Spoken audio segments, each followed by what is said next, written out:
Hey guys, happy Friday and welcome to another episode of Day in the Life of Vintage Classic Specialist. So today I was here all by my lonesome. It's Friday, so Rafa's doesn't come in on Fridays. It was a balmy 94 degrees in the shop. I think it's down to 92 right now. Yep, 92. It's been worse, it's been better, but anyway. So today I decided to focus on the super awesome 68 double cab bay window and do what I could as far as wiring. And so over the past couple days, I've been working on acquiring some lights for this car because those things can be wired, even though I can't wire the dash yet since the dash is not installed in the car. So yeah, I went and got the reproduction taillight assemblies. Those came from Wolfsburg West. And then the backup lights are very cool. These came from Eddie Collins. I've mentioned him before, Eddie and Dave's Garage.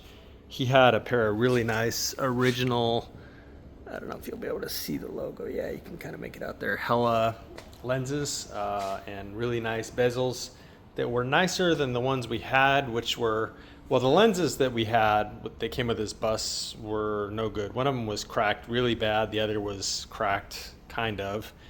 And the bezels had some pretty thin spots on the chrome. So much, much nicer bezels. Original ones, you can see a little drain hole in them there. So yeah, those went on along with new seals, new bulbs, obviously. And they're kind of a pain in the ass.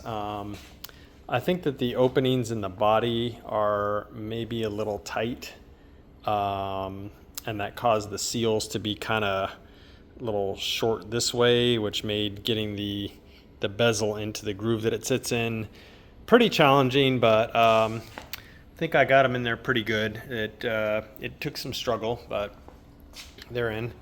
And then try to kind of clean up the wiring in there some.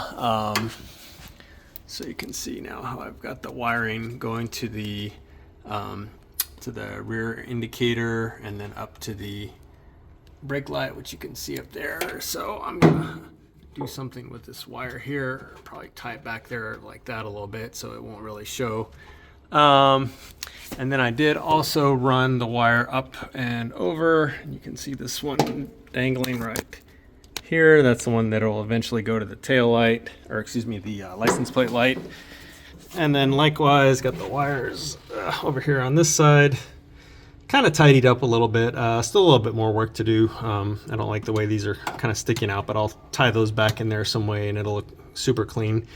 So yeah, those are in. And then I installed the reverse light harness, which you can see coming out there, and then it runs off to both reverse lights, and then it runs up that way to the transmission where there's a switch on it.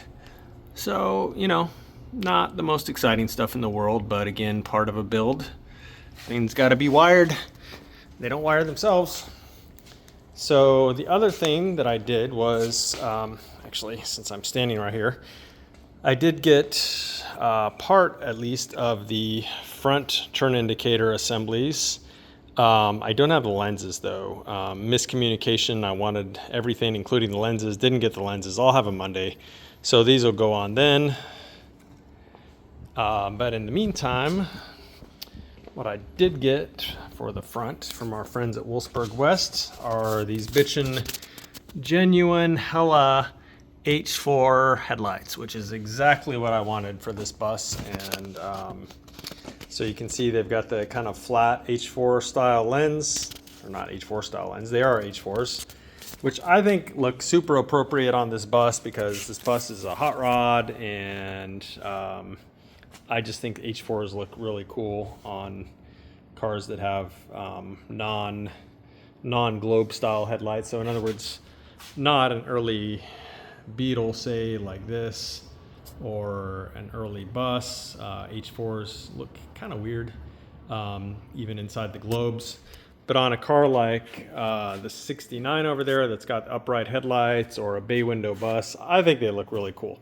Our EV, the 69 EV, it has a set I'll probably throw a set on this 69 over here. Although, I don't know, that's kind of an 80s throwback cow look. So maybe I'll just put regular, you know, kind of bulbous looking seal beams on. We'll see. Anyway, back to this one. So yeah, I went ahead and got those mounted on. They went on pretty easily. There was one hole on one of the mounts that I had to drill that was off by, you know, 1/4 inch or so. Why, I don't know. But anyway, not a big deal. So yeah, those are mounted and wired. And then Monday when I get the lenses, then the 2 front turn indicators will go in. And let's see. So those were the things I did on this one. The other thing I did today was barely started doing a few things for this guy. And so what I did was I went ahead and dug out his carburetor and fuel pump, and they were pretty disgusting. The carburetor, it was about how they usually look. But the fuel pump, honestly, you could hardly tell that there was a fuel pump. It was almost like a ball with like a little hose coming out of it. It was so bad. And so I cleaned it first by kind of gently scraping it with a dull screwdriver. Did that for a while because it was so disgusting. So I got a lot off that way, and then I cleaned it in gasoline, which of course melts a lot of that oily, dirty stuff off. And then after that, I sandblasted it, and so that's why now it's looking pretty good. So next step will be to pull both of these apart, and then, you know, send parts out for zinc plating and get rebuild kits and all that. But one thing I was pleasantly surprised with on this one, which I had no idea it was there because the gunk was so thick on this thing, but it has a bitchin' tag on it, which I was really surprised. So I'll do a little body work on it and get it straightened out a little bit more, but really, really cool detail.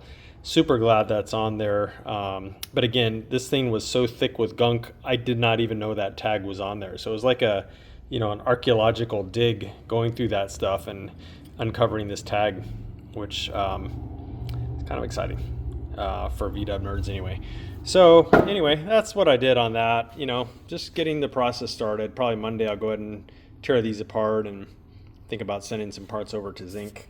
The long block for that car is over at Brian Roth's shop. He's going to build it for us, and I think he was going to start on that pretty soon. So we'll see. And the other Brian, so we got 3 Brians within about a 1/4 mile of each other here. So the other Brian Washburn, last I talked to him, the chassis for this car is almost done as far as the fabrication is concerned. So the next step will be to take the body and we're going to test fit it, see if the body needs to be modified or anything like that.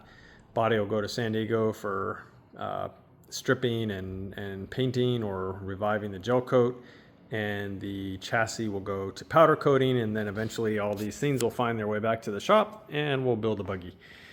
Anyway, that's it for today, guys. Thanks for watching. I hope everyone has a good weekend, and we'll see you guys on Monday.